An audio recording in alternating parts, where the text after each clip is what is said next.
What's up, everybody? So I want to talk to you about something that has scared me, even the word, just saying the word, and it's suicide. And it's something that now is running rampant. We see a lot of it in the news and the media, and it's a word that's just scared me. You know, over the last handful of years, I've really tried to work on my mental health, get strong physically, emotionally, spiritually, and I think that this stigma of mental health is something that we continue to make progress on. And in my efforts to do so, last week I had the opportunity to take a 3-day intensive suicide prevention training to help give me the tools and others that can help people if they're thinking about suicide and they're in that dark place. And I want to share with you some notes and a special thank you to Rabbi Daniel Syme, Gigi, Colombini, her team, Ellen. I am so grateful to have done this training. It took a lot of courage just for me to do it because it's something that is just so scary.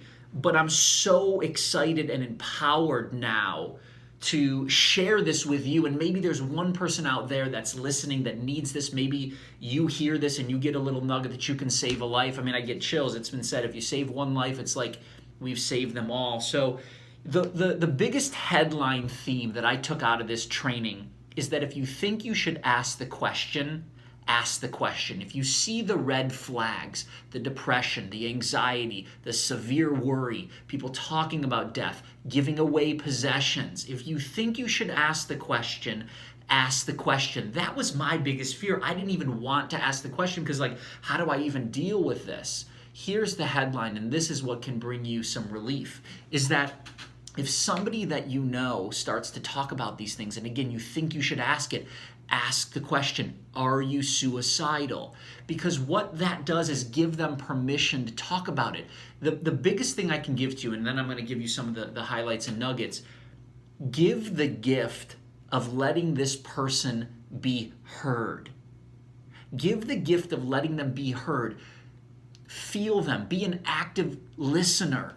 Really feel what they're saying. Repeat what they're saying. I hear that you're feeling hopeless and overwhelmed. We can get you help. Are you suicidal? Ask that question. I know it's so taboo and scary, but oftentimes they're looking for somebody to just ask the question. So just keep that in your back pocket and know it's okay. Be brave, be courageous. If you think you should ask it, ask the question and include the word suicide in it. Are you suicidal? Give them the permission and the gift to be heard. Help come up with ideas with them. What's worked in the past? Maybe exercise, take a walk, meditate. Be with them in this. So that was my biggest highlight. I want to give you some of these stats and statistics. Stay with me on this. Since 1999, suicide rates have increased about 30% nationwide. It's the 10th leading cause of death in the U.S. Second leading cause of death in youth ages 10 to 24. Those are just staggering numbers, and this can be highly preventable. Again, don't be afraid to ask the question directly. Are you suicidal? Use the word. Give them permission. As Gigi says, sometimes when a person is going through these things, this is what we can say: divorce, breakup, being bullied, no sense of purpose, they think about suicide. Have you had any thoughts of suicide? If so, we can get you help for that. Just bring it to the surface. Rip the Band-Aid off. Hear them. Feel them. Be an active listener. Again, give them the gift of letting them be heard. Listen for feelings in the facts that they're sharing in their story. This is from Gigi, she says, and she's an expert and she's amazing. She's a spectacular therapist that taught this. Listen for the feelings in the facts they are sharing in their story. Use phrases back to them. What I hear you're saying is that you feel hopeless.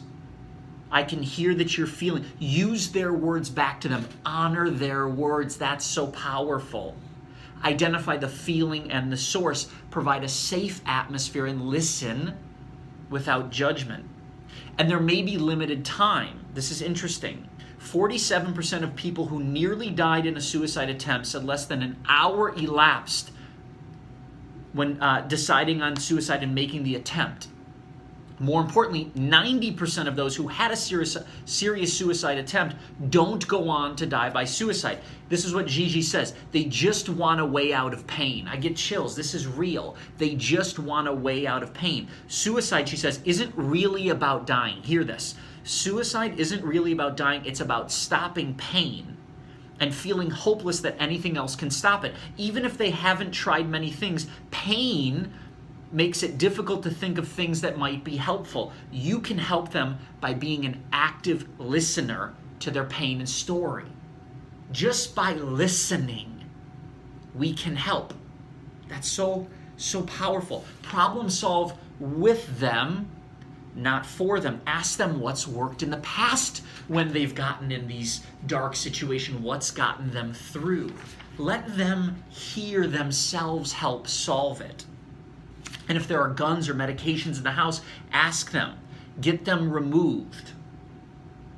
If lethal means are available, like guns or meds, chances skyrocket of suicide. Get them out. Remove those things.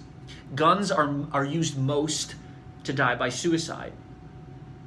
When suicidal, the mind has tunnel vision. Oftentimes, people just have one way they're thinking about doing it. So if you can get the guns and the lethal means removed, they're not as likely to follow through with it or find another way. Don't make it easy for them. Be a deterrent, Gigi says. Be on the lookout for depression, anxiety, people talking about death, giving away possessions, aggressiveness, previous attempts.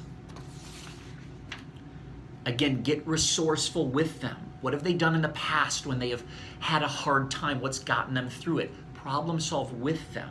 Let them generate the ideas. And if it's imminent, inform the family. Tell them that you can get them help.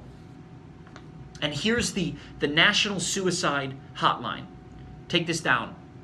1-800-273-8255. I'm going to repeat it. 1-800-273-8255. One more time. 1-800-273-8255 is the National Suicide Hotline where you can get help. So the headline here, my friends, is let's be on the lookout and be bold and courageous and brave enough to have the conversation.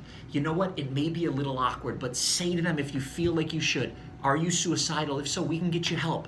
Listen to them, hear them, repeat their feelings, give them the gift of letting them be heard.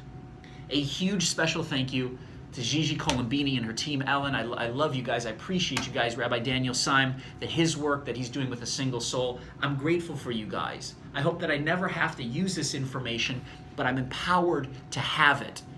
Because when and if I need to, I will. And I hope somebody listening will also use these tools to help people so that we can eliminate this, so that we can love each other, be there for each other, and help everybody thrive. We all go through these times, but let's be there for each other, build each other up, be strong enough to have these conversations and listen to people, because a lot of times that's all they need. So I wish you a happy 4th of July weekend, a safe 4th of July weekend, and thank you so much for listening. Please tag somebody, send this message. Let's get this message out, and let's empower people to have these conversations. And I appreciate you.